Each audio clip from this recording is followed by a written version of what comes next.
I Hate Politics is a podcast about a human activity we love to hate. I'm Sunil Dasgupta. After 3 years of weekly hour-long episodes, we are finally making a big change to the show this week. We are going to break up the news and the feature interview segments into 2 separate episodes. The news episode, call it I Hate the News, will drop weekly on Tuesdays, and the feature interview on Friday mornings as usual. Shorter, more focused, to fit your busy lifestyle. Let us know what you think about the change. So, this is I Hate the News for February 13th, 2024. Maryland closes the primary election filing date with former Governor Larry Hogan announcing a run for the state's Senate seat. Scott Copeland, the owner of Moco 360 Media, formerly Bethesda Magazine and Bethesda Beat, sells his publishing business. Maryland counties seek more oversight and control over school districts as the blueprint compels increases to education budgets and much more. Stick with us.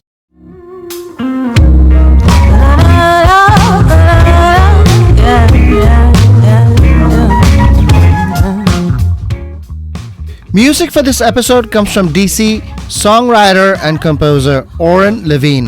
The songs for this episode are recorded with the band Lucky So-and-So's and written with Paula Bailey and Artemis. Had the right face. They said didn't have the right side. Oh, what's next down? Didn't have the right hair. Who said didn't have the right side? Happy Lunar New Year. That's the sound of mahjong tiles. It's the year of the dragon. The Chinese lunar year calendar runs on a 12-year cycle. So, your 11-year-old turning 12 this year is already a dragon. Tell them they might appreciate the uplift. Scott Copeland, the owner of Bethesda Magazine and Moco 360, formerly known as Bethesda Beat, has sold his publishing business to a Delaware publishing firm called Today Media. The health and well-being of local media is a big concern in communities and for democracy more broadly. Steve Hull, who originally founded Bethesda Magazine in 2004, in an interview on I Hate Politics said, while Bethesda Magazine, the lifestyle publication, had made money from the start, Bethesda Beat, the hard news offshoot he started in 2014, was still losing money in 2021. This cross-subsidy is an old tradition in the news business, where popular pages, sports, comics, restaurant openings, and sales have long subsidized political news and stories from our streets and schools. Hull sold the operation to Copeland in 2021. Copeland rebranded Bethesda Beat as Moco 360, making considerable investments in expanding news coverage and hiring reporters. In 2023, when Copeland was on the podcast himself, he said that he did not have an expectation of profitability. Breaking even would be good enough. It seems he did not even see a path to break even in the future.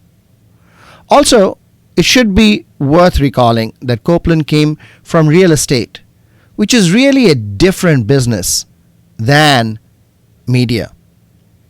Making money from news requires a certain ruthlessness that you can see in people like Fox News' Rupert Murdoch. In Montgomery County, the Moco Show has found a way to marry new technology with news gathering to build a profit-making media operation. In his interview with us, Alex Saronis, Moco Show founder, said that he paid his writers by the clicks they got, which incentivized his writers to write more popular stories over less popular ones. This is an innovation traditional news organizations and journalists would probably shudder at, but it makes for profitability. In contrast, Maryland Matters, the state news website, which mainly covers hard news, is almost entirely funded by private charity foundations. Worth noting that I Hate Politics represents a fourth model where we embed a news operation within the academic work of a state university in Maryland, UMBC.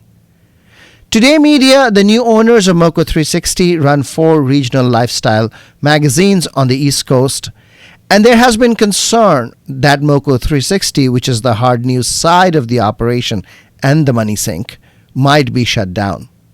It seems the new owners have committed to continuing the hard news website for a while. But Ann Talent, the former editor of the group, is not continuing under them.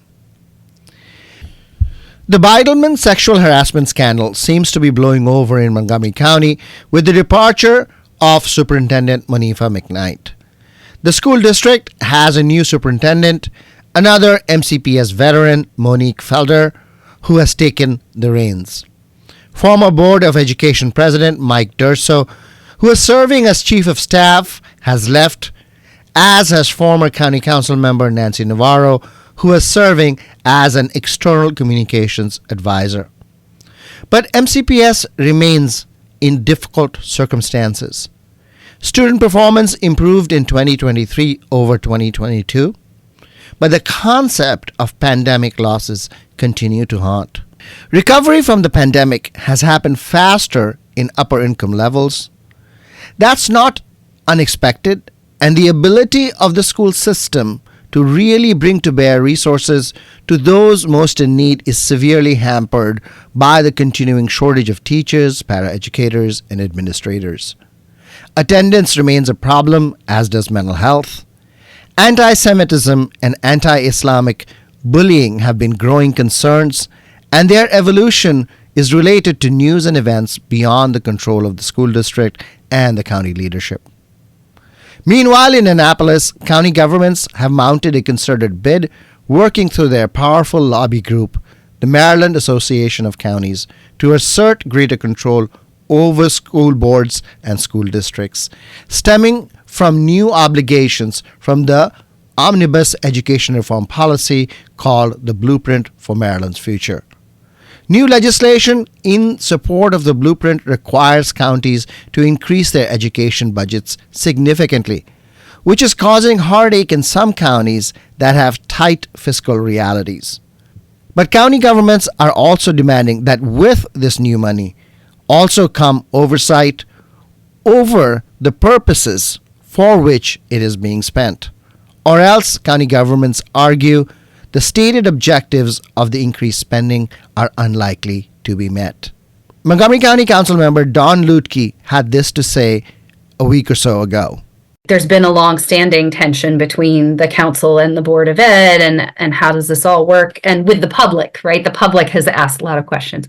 That has been increasing since the passage of the blueprint, because everyone's trying to figure out the mechanisms and the funding and so on and so forth. And that is not unique to Montgomery County. That's something where at the MACO conference this summer, Maryland Association of Counties conference this summer, it was the first meeting I walked into. I actually walked in right behind our county executive, and there were folks there from all 24 counties in that room talking about the same problem, which is to say, we now have to spend a lot of money and have a lot of compliance to make sure we're getting to the blueprint goals. And yet we write the check, but we don't have the oversight. And how are we making sure we're getting to where we need to be on blueprint implementation? Well, blueprint implementation is no different to me than, in this case, corrective action and overhaul of management policies and procedures, because we have to have those ongoing discussions back and forth so that we got to make sure we're all on the same sheet of music. And frankly, to build trust with the public, we have to have those conversations so that the public has the understanding too for the questions they've been asking and been raising. The blueprint's myriad policies are administered and monitored by a state accountability and implementation board currently headed by former Montgomery County Executive Ike Leggett. Aside from the Maryland State Board of Education, but county governments now want to be a third layer of direct supervision. County governments already control capital spending budgets pretty closely, and now they would extend that supervision to operational spending. Maryland's design of public education governance, originally established during the Progressive era over 100 years ago now, seeks to prevent direct political interference in education policy making. An ephemeral idea at best, but one that is supported by what is called the Maintenance of Effort Law, which protects school districts from capricious cuts to education budgets. Questions of public finance grow in importance as the state works out its own revenue situation. For more on this, let's talk with Jimmy Tarlow of the Maryland Legislative Coalition and himself a former delegate who served on the Ways and Means Committee. In the last couple of years, Maryland was somewhat flush with money. A lot of it was because of money that came out of COVID relief and the ARPA money, the American Recovery Plan. Structural deficit has to do with basically whether you're going to be spending more money than you're going to be taking in. The state committed to a wonderful plan called Blueprint for the Future on education funding and made a lot of other commitments. The problem was that the state never figured out the other half was how do we get revenue enough to pay for all this. And for the last couple of years, that wasn't a problem because there was all this extra money coming in. But now suddenly people realize that the money is not coming in. So without a way to increase revenue, you're going to be facing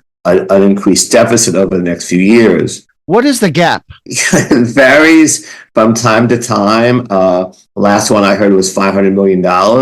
Governor has made a bunch of plans to kind of consolidate some departments, to do some cutbacks, which are to the community colleges, and some cutbacks they're proposing on transportation. Long run, this is going to be a problem next year and the following year, unless there's some kind of increased revenue, money coming in. There is a plan now, some legislation to try to address this. The first bill is HB 470, is that we have a county income tax, which is maxed out at 3.2%. So what it enables counties to do is to maybe decrease the tax rate for people who are below a certain income and increase the rate for people who are above a certain income. The more comprehensive bill, titled Fair Share Maryland, as a comprehensive look at all the taxes in Maryland. And this bill raises actually $1.7 billion by doing four things. It would increase the tax rate to people whose income is $1 million or more to up to 7%. If you have an estate of $5 million, it's not taxed. So it would actually lower it to $2 million. It would increase the number of tax auditors. It's been analyzed that Maryland loses almost $3 billion annually in unpaid taxes. And it would actually add a surcharge on capital gains. So it would increase that rate by just 1%, and that would raise $157 million. Has there been a hearing on the bill? There was no hearing on this bill yet. I think it's in the next couple of weeks. In the House, there were 32 co-sponsors of the legislation. There are a lot of people who support this. I think it would pass the House overwhelmingly and pass the Senate if the leadership decides to let this go to a vote. And unfortunately, in Maryland, It's up to the leadership and the governor to decide what's get voted on and what doesn't get voted on. If they let this bill go to a vote, I think it would definitely pass. So realistically, the chances of this happening are very low. If all the groups that are working towards making sure that their funding is maintained got on board on the other side about the revenue, there might be enough pressure to get this done. Jimmy Tarlow, thank you.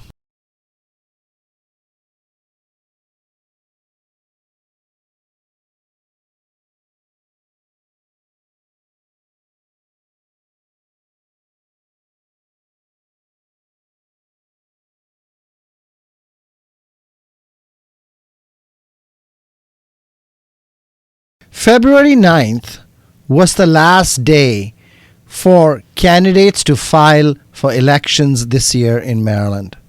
The primary is May 14th and the general election this year is November 5th.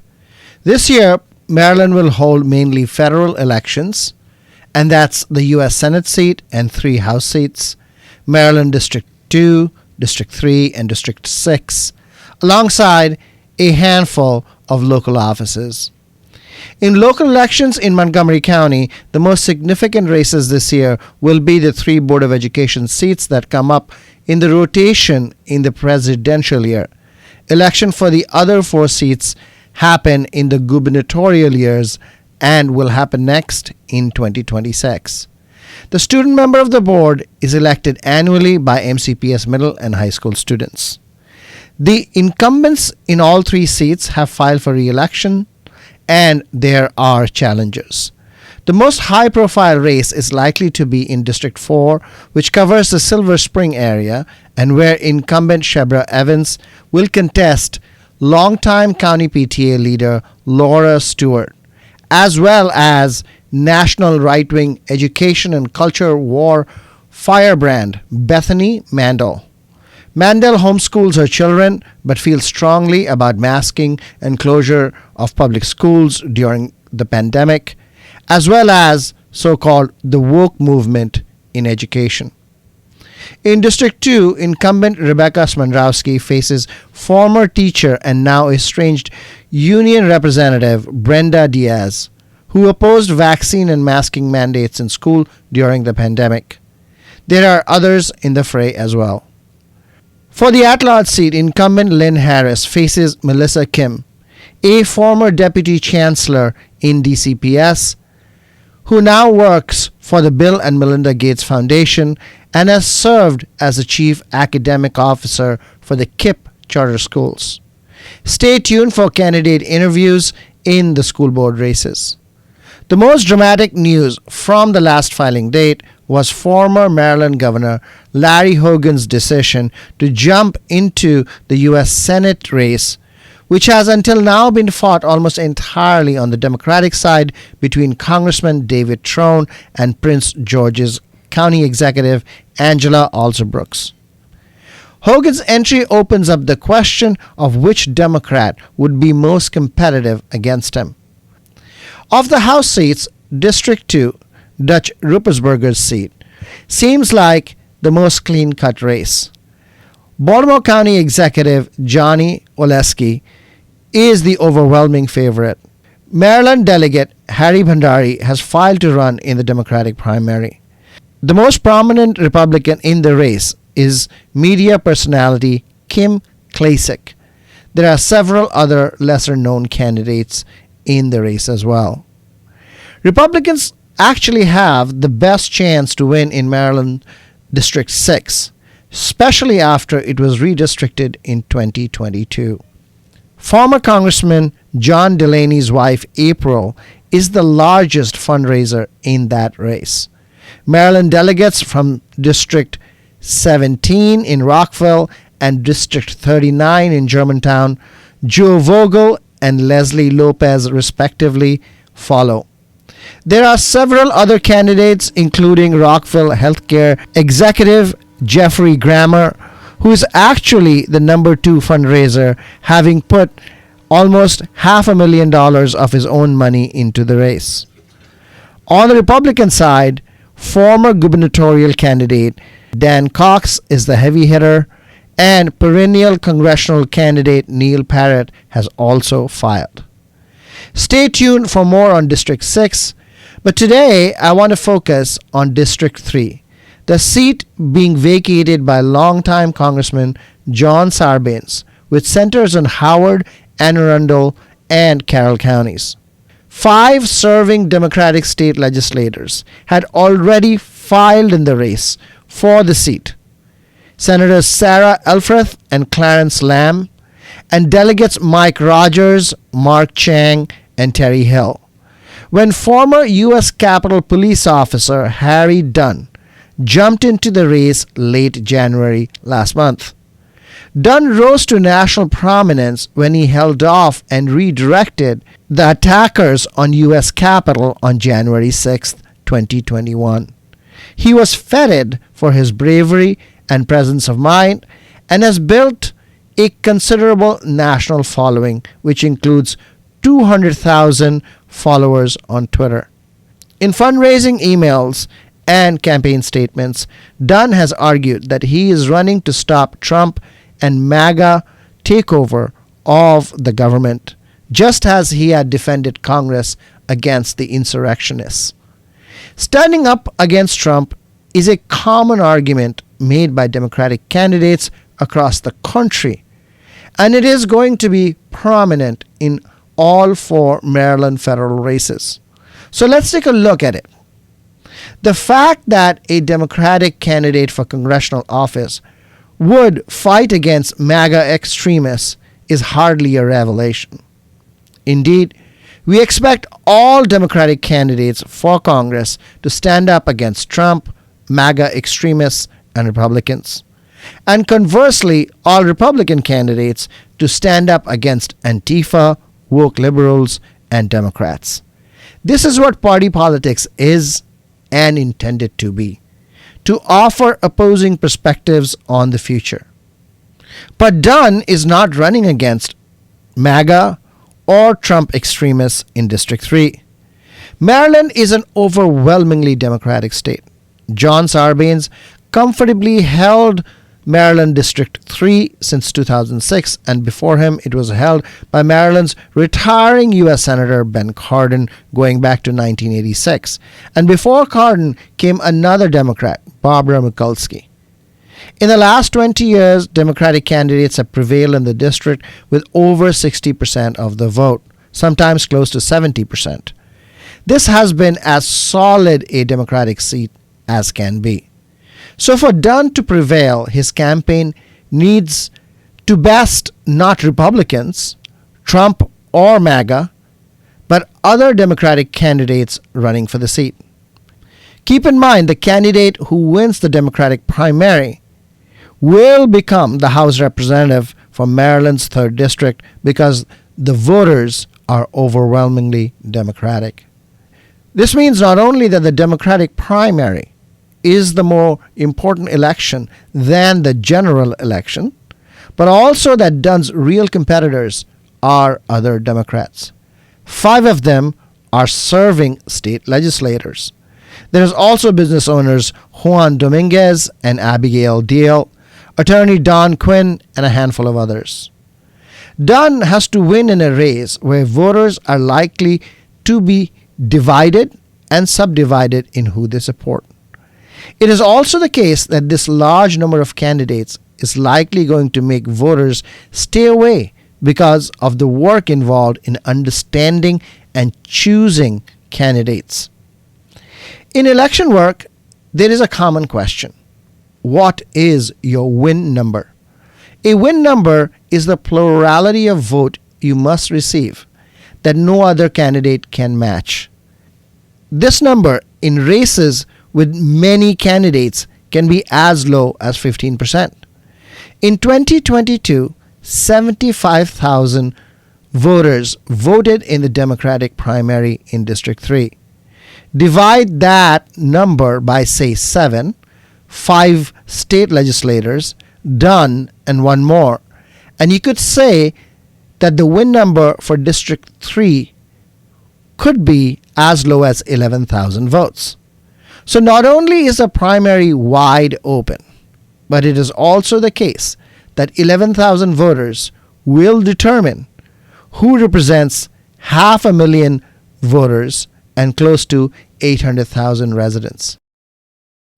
Harry Dunn's very image exudes strength, but he is running against Delegate Mike Rogers, a 29-year U.S. Army veteran. Clarence Lamb, the state senator from Howard County, is a preventive medicine MD. Sarah Elfreth, the state senator from Anne Arundel, used to be a student leader in the state and has a deep political network. All of them, and Mark Chang and Terry Hill, are well respected and well liked and popular in their districts. It should be clear by now that Harry Dunn's campaign position as being the one to fight MAGA extremists isn't quite the differentiator he might be hoping it is. And truth is, Democrats in heavily Democratic districts and Republicans in heavily Republican districts have difficulty picking candidates, and candidates, for their part, have difficulty differentiating themselves from other candidates. Political science says this causes candidates to veer to the extreme. It also causes appeals to identity over policy issues, image over substance, all things that are known to have caused the depolarization we like to say is ailing the nation. And I want to say again, Republican states like Texas and Florida have a mirror image problem. If you live in Maryland District 3, we would love to hear from you about how you are thinking about picking between candidates. And we will try to help by inviting the leading candidates from the race for candidate interviews on the show. That's all for this episode of I Hate Politics, where we aim to stem the decline in local news by working with community voices. I Hate Politics is produced by me, Sunil Dasgupta, and assistant producers Daniel Gallio and Katarina Gasek, with support from University of Maryland, Baltimore County. I direct UMBC's political science program at the Universities of Shady Grove in Montgomery County, where, among other things, we explore and learn about politics, government, and society close to home. Music for this episode comes from DC songwriter and composer Oren Levine. If you want to share your music on the show or know someone else who might want to, please email us at producer@ihppod.org.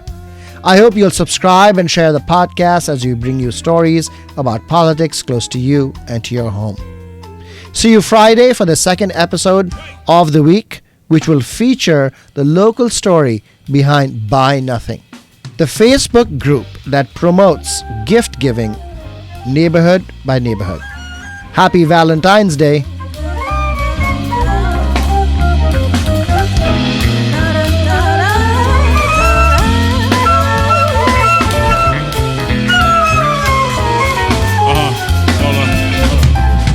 Warning signs of the wary ones looking dreary.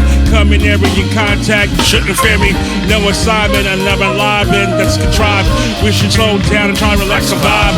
Take precaution of those in the long run. It's all about safety, that's where it's drawn from. Don't know you to touch you or clutch you. Better not rush you. I'm saying just hush too. Wait.